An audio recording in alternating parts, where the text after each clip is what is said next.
मुझे बहुत खुशी हो रही है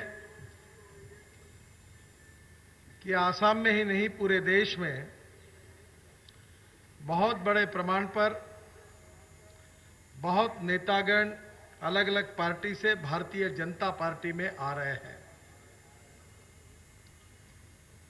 लोग कांग्रेस पार्टी और यूपीए से नाराज है। यूपीए 1 और यूपीए 2 ये दोनों के लिए भारत की जनता ने कांग्रेस पार्टी को अवसर दिया था, पर जो वादे कांग्रेस पार्टी ने किए थे वो वादे उन्होंने पूरे नहीं किए, और वादे तो पूरे नहीं किए, पर दूसरी ओर जिस प्रकार से भ्रष्टाचार और महंगाई का सवाल आज देश में अहम सवाल बना है, जिसके कारण देश की जनता के मन में बहुत क्रोध है। आज महंगाई आसमान पर जाकर पहुंची है। आम आदमी का जीना मुश्किल हुआ है। प्लानिंग कमीशन में जो रिपोर्ट आए उसमें जो जानकारी भारत सरकार को मिली है उससे यह अनुमान उन्होंने किया है कि हर दिन हिंदुस्तान की 90% आबादी ऐसी है कि जिनका रोज का इनकम 20 रुपए प्रतिदिन से कम है। 50% आबादी ऐसी है कि जिनका रोज का इनकम $2 से भी कम है। और ऐसे स्थिति में मैं सोनिया जी से, मनमोहन सिंह जी से और कांग्रेस पार्टी के नेताओं से सवाल पूछता हूं, जो गरीब है, जो गांव गरीब मजदूर किसान है, जो हिंदू है, मुसलमान है, वो गरीब आदमी कैसे जी सकता है, वो ही बताए। महंगाई के कारण तो हादसा इस प्रकार से हुआ है कि लोग आत्महत्या कर रहे हैं। 10 लाख से ज्यादा किसानों ने इस देश में आत्महत्या की है। महंगाई तो चर्चा इस प्रकार से हो रही है कि मेरे मोबाइल फोन पर एक एसएमएस आया था। 2 लड़कियां अपने कॉलेज के कॉरिडोर में खड़ी थी और एक लड़की अपने दूसरी लड़की सहेली से कह रही थी कि वो नीले शर्ट पहने हुए युवक को तुमने देखा है क्या? तो उसने पूछा, हाँ वहां वही खड़ा है, तुम क्या कहना चाहती हो? तो दूसरे लड़के ने जवाब दिया कि वो लड़का बहुत ही धनवान घर से आया है। तो उस लड़के ने पूछा, आपको कैसे पता चला कि यह लड़का धनवान घर का है? तो उसने कहा, मैं जब उसके नजदीक से आ रही थी तो उसके मुंह को प्याज का बास आ रहा था और इसलिए लग रहा है कि यह धनवान घर का है। देखिए क्या नौबत आई है देश में। एक ने दूसरा एसएमएस भेजा। एक पिता बड़े चिंतित थे क्योंकि उनके लड़की की ऊंचाई नहीं बढ़ रही थी। वो डॉक्टर के पास गए और डॉक्टर ने कहा, आप ऐसा करो, मेरे पास तो कोई उपाय नहीं है, आप डॉक्टर मनमोहन सिंह जी के पास जाइए, आपको कुछ जरूर उपाय बताएंगे। वो डॉक्टर मनमोहन सिंह जी के पास गए और उन्होंने पूछा कि क्या समस्या है? तो उन्होंने कहा कि मेरे लड़की की ऊंचाई नहीं बढ़ रही है, कुछ उपाय बताइए। तो डॉक्टर मनमोहन सिंह जी ने कहा, इसका नाम बदल दीजिए, इसका नाम बदलकर महंगाई रख दीजिए, ऐसी ऊंची ऊंची होती जाएगी कि पता नहीं चल जाएगा। यह विनोद जरूर है,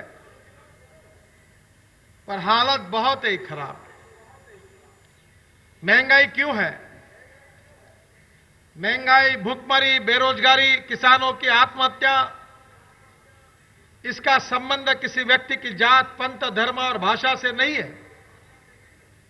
इसका संबंध सरकार की गलत आर्थिक नीति और भ्रष्ट प्रशासन से है।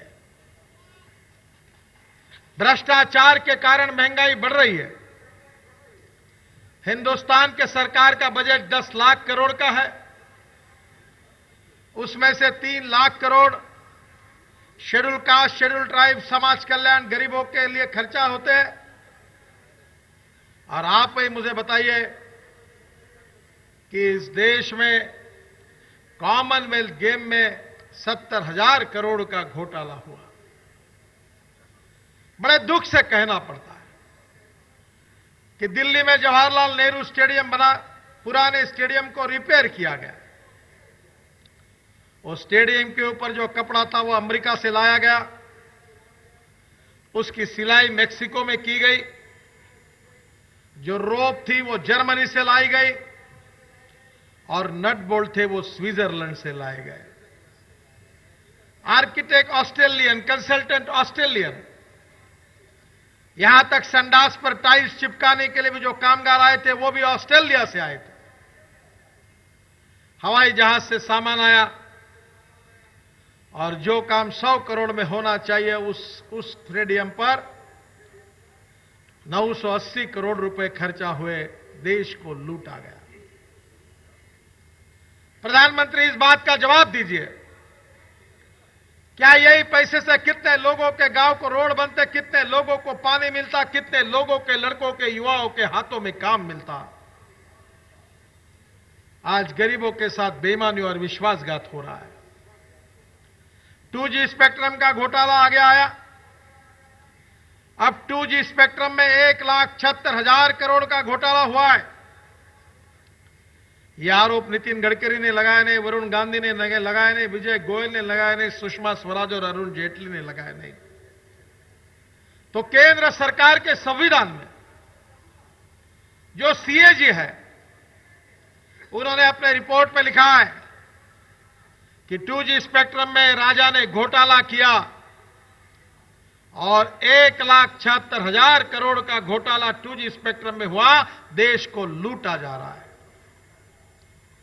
कांग्रेस पार्टी ने इंफॉर्मेशन टेक्नोलॉजी का डिपार्टमेंट DMK को आउटसोर्स कर दिया।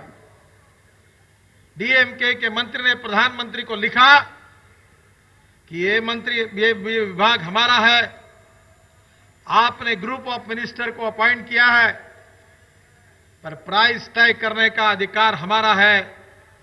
उसके टर्म ऑफ रेफरेंस में प्राइस का विषय आप मत डालिए, क्योंकि आपकी और हमारी जो चर्चा हुई थी उसके अनुसार हम इस बात को तय करेंगे। उसी समय अगर प्रधानमंत्री इसको रोकते तो 1,76,000 करोड़ का देश को चूना नहीं लगता। देश को लूटा जा रहा है। विदेशी बैंकों में 22 लाख हजार करोड़ का काला धन है और हिंदुस्तानियों के नाम जाहिर करो करके सुप्रीम कोर्ट ने केंद्र सरकार को, कांग्रेस सरकार को कहा, तो कांग्रेस पार्टी कहती है कि इन चोरों का नाम जाहिर करने में राष्ट्र के हित में नहीं है। क्या खून करने वाले, बलात्कार करने वाले, चोरी करने वाले, गरीबों का खून चूसकर इस देश के 22 लाख हजार करोड़ रुपए विदेशी बैंकों में रखने वाले, जिन्होंने इनकम टैक्स की चोरी की, सेल टैक्स की चोरी की, एक्साइज की चोरी की, वैट की चोरी की और इस देश के गरीब लोगों का धन विदेशी बैंकों में चुरा कर रखा है, उनका नाम जाहिर करने से राष्ट्रीय हित में कौन सी बाधा आती है, यह हमें समझ में नहीं आता। शायद बाधा यह जरूर आ सकती है कि अगर इनके नाम जाहिर हो जाएंगे तो कांग्रेस पार्टी के नेताओं का मुंह काला हो जाएगा, इसलिए नाम जाहिर नहीं हो रहा है। पुरल ने कहा है ये कॉटरेची और मारिया कॉटरेची कौन है? उसके ड्राइवर ने लिखित रूप में सीबीआई के सामने बयान दिया था कि मारिया और कॉटरेची दोनों को गांधी परिवार के घर में डायरेक्ट एक्सेस था, कोई सिक्योरिटी से पूछताछ नहीं थी। वो 27 बार इनके घर पर मिलने के लिए कांग्रेस सरकार ने लंदन की बैंक से उसके 100 करोड़ विड्रॉ करने के लिए एनओसी देकर अपने एडिशनल सॉलिसिटर जनरल को लंदन भेजा और उसके 100 करोड़ रुपए उसको मुक्त कर दिए। इसका कारण क्या है? क्या सोनिया गांधी, कांग्रेस पार्टी और मनमोहन सिंह जी इसका जवाब दे सकते हैं? अब उसके ऊपर रेड अलर्ट है। इंटरपोल को बताया गया कॉटरेची भाग गया, पर कॉटरुचि की केस विड्रॉ करने की कोशिश क्यों हुई? बहनों और भाइयों, 1947 से लेकर आज तक कांग्रेस पार्टी का राज रहा है। पहली पेट्रोलियम रिफाइनरी यहां हुई, यहां विकास था, यहां एक विकास का केंद्र था, पर आज 63 साल में कुछ नहीं दिख रहा है। बहनों और भाइयों, मेरे ऊपर विश्वास रखिए, डेवलपमेंट करने के लिए, विकास करने के लिए पैसे की जरूरत नहीं है। विकास करने के लिए दृष्टि की जरूरत है, विकास करने के लिए विजन की जरूरत है।